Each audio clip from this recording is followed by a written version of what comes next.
જામનગરમાં આમ આદમી પાર્ટીની એક જનસભા હતી અને જનસભા દરમિયાન જાહેર મંચ પર ગોપાલ ઇટાલિયા જ્યારે ભાષણ આપી રહ્યા હતા ત્યારે એમના ઉપર જૂતું ફેંકવામાં આવ્યું। ત્યારબાદ હવે આ તમામ ઘટનાઓને લઈ અને અનેક ચર્ચા થઈ રહી છે।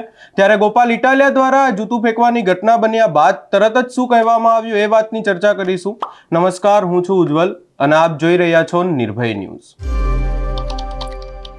ગોપાલ ઇટાલિયા ઉપર જૂતું ફેંકવામાં આવ્યું અને ત્યારબાદ આ તમામ ઘટનાને લઈ અને ગોપાલ ઇટાલિયા દ્વારા એવું કહેવામાં આવ્યું છે કે આજે જે થયું એના ઉપર બધાની નજર હતી। અહીંયા વધુમાં કહેવામાં આવ્યું કે પોલીસવાળા આવ્યા, આ લફંગાને લઈને આવ્યા અને ત્યારબાદ જેણે એવી રીતે જ્યારે જ મારા ઉપર જૂતું ફેંકી દીધું એટલે પોલીસ એને એસ્કોર્ટ કરી અને પાછી લઈ ગઈ। વધુમાં આ સમગ્ર બાબતને લઈ અને ગોપાલ ઇટાલિયા દ્વારા નિવેદન આપતા શું કહેવામાં આવ્યું સૌપ્રથમ એ સાંભળી લઈએ।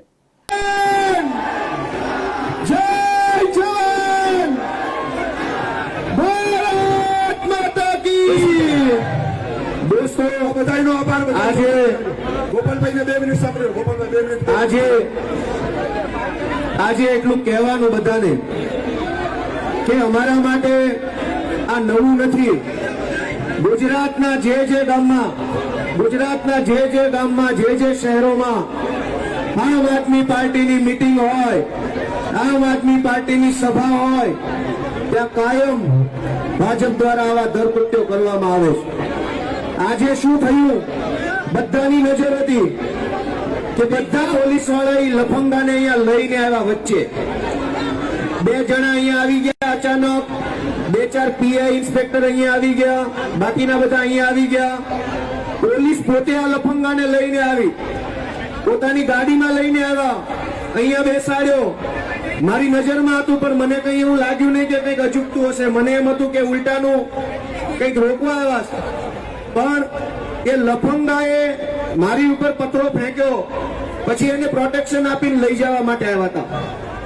દોસ્તો, તમે જુઓ કે પોલીસ પાસે આ ભાજપ વાળા શું ધંધા કરાવે છે। પોલીસનું કામ તો લોકોની રક્ષા કરવાનું હોય, એના બદલે ગોપાલ ઇટાલિયા ઉપર પથ્થરો ફેંકનારાને પોલીસ પોતાની ગાડીમાં પ્રોટેક્શનમાં લઈને અહીં આવ્યા અને જેવો પથ્થરો ફેંક્યો તરત લઈ જવા માટે દોડીને એસ્કોર્ટ કરી લીધો। એ એટલા માટે આવ્યા હતા કે લફંગો પબ્લિકના હાથમાં ન આવી જાય।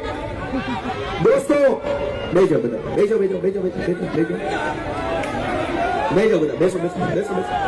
હાલો ભાઈ, સ્થાન કરી લેજો બધા બેસી જાઓ। દોસ્તો, એક વાતને આપણે બધા સમજવી પડશે। એક વાતને બેસી જાઓ, બધાને સમજે, બેસી જાઓ, બધા બેસી જાઓ, ભલે બધા બેસી જાઓ। પ્રોગ્રામ પૂરો કરવા એવું ના કરો। હવે ધરાલ બેઠો 5-10 મિનિટ બેઠો, બધા બેઠો। આજે અમને સમજે, બધા બેસી જાઓ, મારા સમજે।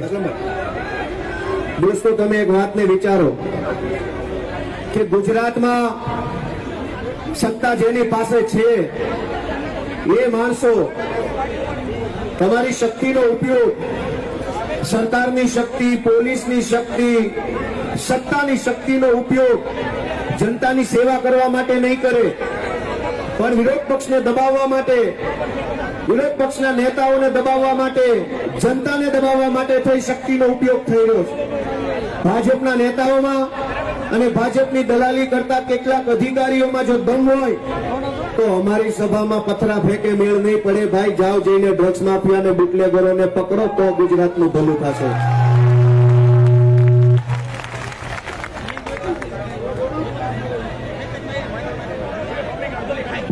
ગોપાલ ઇટાલિયાની સભામાં પથરા ફેંકવાથી ગુજરાતની જનતાનું શું ભલું થાય?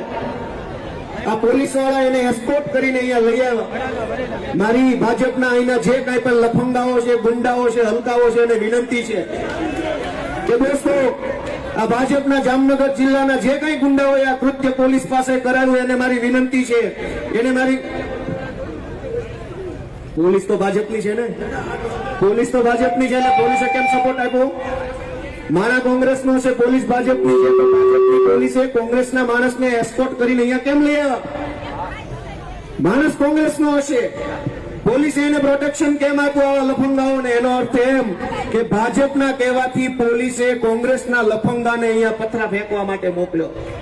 તો ભાજપ વાળાને પૂછવાનું જામનગરના જે કઈ પણ ભાજપના મોટી તોપ થઈને ફરતા હોય એવા ગુંડાઓને કે તમને ભગવાને સત્તા આપી હોય, શક્તિ આપી હોય તો નાના માણસનું ભલું કરો, આ પથરા ફેંકાવાના ધંધા ન કરવાના હોય. ઈશ્વરે તમને શક્તિ આપી હોય તો એનો ઉપયોગ ગરીબ માણસનું આંસુ લૂછવામાં કરો. ભગવાને તમને તાકાત આપી હોય તો એ તાકાતનો ઉપયોગ છેવાડાના માણસને મદદ કરવા માટે કરો.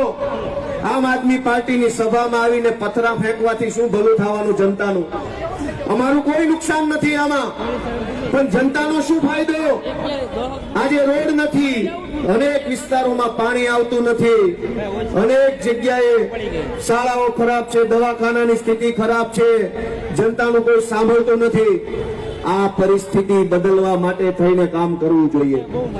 દોસ્તો, મારે દુઃખ સાથે કહેવું છે કે આજે આ ભાજપ વાળાએ પોલીસની હાજરીમાં એસ્કોર્ટ સાથે ગુંડાઓ મોકલ્યા, એને પ્રોટેક્શન આપવા માટે ગુંડાઓ મોકલ્યા, પોલીસ મોકલ્યા. મેં મારી નજરે અહીંયા જોયું કે 2 પોલીસ વાળા અહીંયા ઉભા રહી ગયા, એક પીઆઈ અહીંયા ઉભા રહી ગયા, એક પીએસઆઈ ઉભા રહી ગયા, એક પોલીસ વાળો અહીંયા ઉભા રહ્યો, અને એ બધા જ પોલીસ વાળા ગુંડાને અહીંયા લઈને આવ્યા. આવો ધંધો શું કામ કરવો પડે છે? મેં તો કોઈ ડ્રગ્સ વેચતો નથી, દારૂ વેચતો નથી, કઈ બુટલેગર વેડા કરતો નથી. અમારી સભામાં હું કામ? અમે તો જનતાની વાત કરીએ છીએ, અમે તો છેવાડાના માણસની વાત કરીએ છીએ કે જનતાને દુઃખ છે તો એનું નિવારણ શું એની ચર્ચા કરીએ. પણ જ્યારથી આમ આદમી પાર્ટી ગુજરાતમાં આવી છે ત્યારથી ભાજપના અને કોંગ્રેસના પેટમાં કેરોસીન રેડાયું છે. દોસ્તો, એનાથી હજમ નથી થતું, કેમ કે બંને પાર્ટીએ ભેગા મળીને ગુજરાતને લૂંટ્યું છે, અને હવે લૂંટ એની બંધ કરાવવા માટે આમ આદમી પાર્ટી આવી છે, એટલે એમને ગમતી વાત નથી. પણ જેટલા પથરા ફેંકવા એટલા ફેંકે. પોલીસ મોકલે તો પોલીસ મોકલે, ગુંડા મોકલે તો ગુંડા મોકલે. અમે અમારી માનું ધાવણ ધાવીને આવેલા માણસો છીએ. દોસ્તો, કોને કેટલું તેલ છે જોઈ લઈશું. અમે કઈ ફાટી પડતા નથી એવા ભાજપના ગુંડા લફંગાઓથી. તમે ભલે સાંસદ હો, ધારાસભ્ય હો, મંત્રી હો, સંત્રી હો, જાઓ, તમારાથી નથી બીતા, થાય કરી લેજો.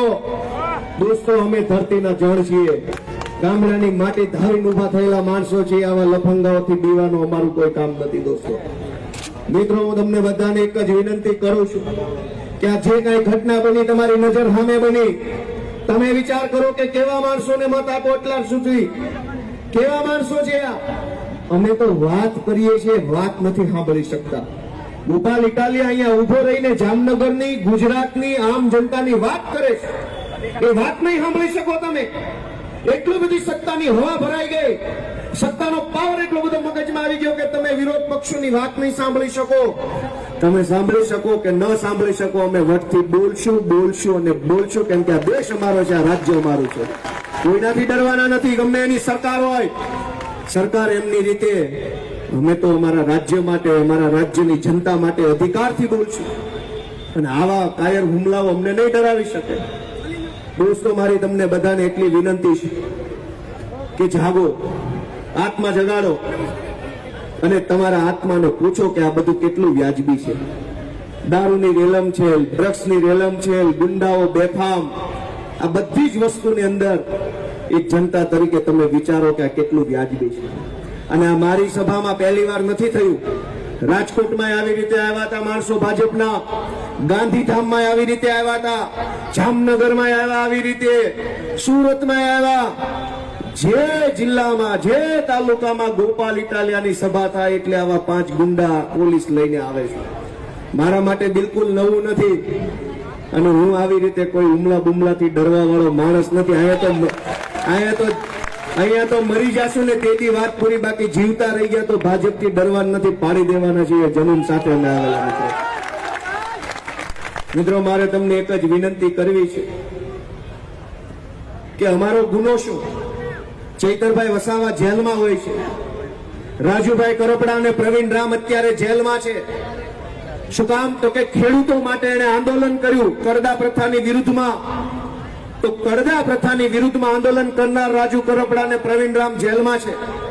આદિવાસી સમાજ અને યુવાનો માટે અવાજ ઉઠાવનાર ચૈતર વસાવાને જેલમાં પૂર્યા. મારી સભામાં પથરા ફેંકવામાં આવ્યા મારા ઉપર, અમારો ગુનો શું? અમારો ગુનો એક જ કે ભાજપની ભેગા મળીને ભ્રષ્ટાચાર કરવાના બદલે ભાજપની સામે ઉભા છીએ. એ ગુનાની સજા અમને આપવામાં આવી છે અને અમને મંજૂર છે આ સજા. ભાજપમાં નથી એ વાતનો અમને ગર્વ છે. સત્તાની લાલચમાં સત્તા સાથે બેસી જવા વાળા તો ઘણા જોયા, પણ અમને એ વાતનો ગર્વ છે કે ઇતિહાસ લખાશે તે જે અમારી અડીખમ ઉભેલી છાતીને લોકો યાદ કરશે કે ગોપાલભાઈ હજર દમ ઉભા હતા. અમને એ લાલચ નથી સત્તાની. અનેક લોકો ધારાસભ્ય બનવા, મંત્રી બનવા, બંગલાવાળા બનવા, પૈસાવાળા બનવા ભાજપમાં ગયા. અમે નથી ગયા. કશું જ બંગલા, ગાડી, મંત્રી સંત્રી નથી બનવું ભાજપમાં જઈને. એના કરતા ખેતી કરીશું, મજૂરી કરીશું, બાકી ભાજપની ભીખમાં એક ટિકિટ ન જોઈએ. અને જે જનતા બનાવે, આ જામનગરની જનતા, ગુજરાતની જનતા, ગોપાલ ઇટાલિયા આમ આદમી પાર્ટીના આશીર્વાદ આપીને જે બનાવશે એ ઇજ્જત સાથે, માન સન્માન સાથે, નમન સાથે અમે બનવા તૈયાર છે. બાકી ભીખમાં કાંઈ ન જોઈએ. મિત્રો, હું તમને બધાને ખૂબ ખૂબ શુભેચ્છાઓ આપું છું કે તમે બધા આટલા જાગૃત થયા છો. અનેક યુવાનોએ પોલીસને ખૂબ મદદ કરી, એ બદલ મારી શુભેચ્છાઓ તમને બધાને. ઘણા બધા યુવાનોએ પોલીસને મદદરૂપ બન્યા, આપણી ફરજ છે અને તમે સારી રીતે મદદરૂપ બન્યા એ બદલ મારી તમને સેલ્યુટ છે દોસ્તો. આવી રીતે મદદરૂપ બનતા રહેજો. જ્યાં જ્યાં પોલીસને આપણી મદદની જરૂર પડે ત્યાં આવી જ રીતે મદદરૂપ બનવાનું છે દોસ્તો. આ તમારી હિંમતને મારી સલામ છે. તમે જે ઉપયોગી બન્યા, મદદરૂપ બન્યા, સહાય કરી, એ સારી બાબત છે.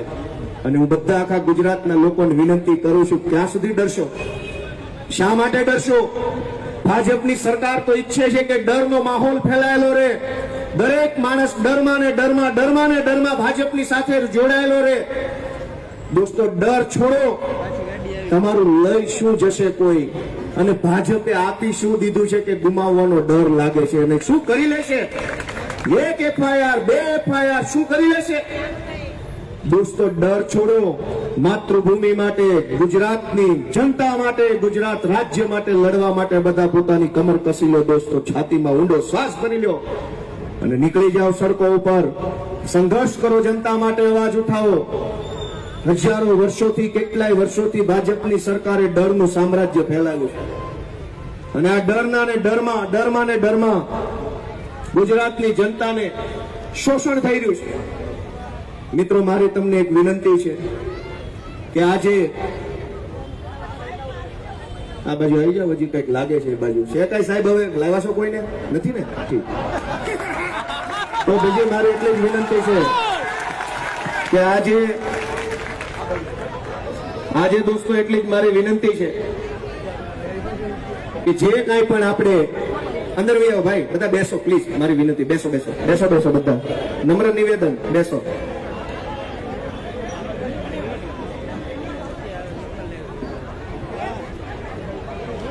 તો આજે આ ગુજરાત જોડો જનસભામાં આટલી વિશાળ સંખ્યામાં ઉપસ્થિત રહેવા બદલ આપ સૌનો હું હૃદયપૂર્વક ખૂબ ખૂબ આભાર વ્યક્ત કરું છું.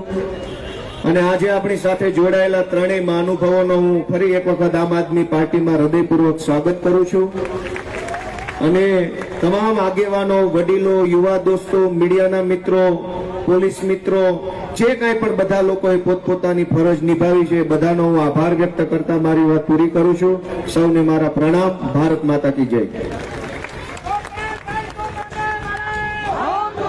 આખી ઘટનાને લઈ અને ગોપાલ ઇટાલિયા દ્વારા સીધા જ આક્ષેપો કરવામાં આવ્યા છે ભાજપ પર, પરંતુ અહીંયા તથ્યો હાલ એવા સામે આવ્યા છે કે આ ઘટના ઘટી અને ત્યારબાદ આ તમામ ઘટનાની પાછળ ક્યાંક ને ક્યાંક કોંગ્રેસના કાર્યકર્તાઓનો હાથ હતો એવી વાત સામે આવી છે. ગોપાલ ઇટાલિયા દ્વારા અહીંયા આક્ષેપ ભાજપ ઉપર કરવામાં આવ્યા છે. આ તમામ ઘટનાઓને લઈ અને હાલ અનેક ચર્ચાઓ થઈ રહી છે, પરંતુ ગોપાલ ઇટાલિયા દ્વારા આ ઘટના ઘટતા જ એવું કહેવામાં આવ્યું કે મારી નજર હતી એ શખ્સ પર. એ શખ્સ, મને એવું લાગ્યું કે કંઈક કરવા આવ્યા હશે, પરંતુ મને નથી ખબર કે જૂતું ફેંકવા માટે આવ્યા હતા એવી વાત કરવામાં આવી. વધુમાં અહીંયા કહેવામાં આવ્યું કે અમારા સાથે આવી ઘટનાઓ સતત બનતી આવી રહી છે.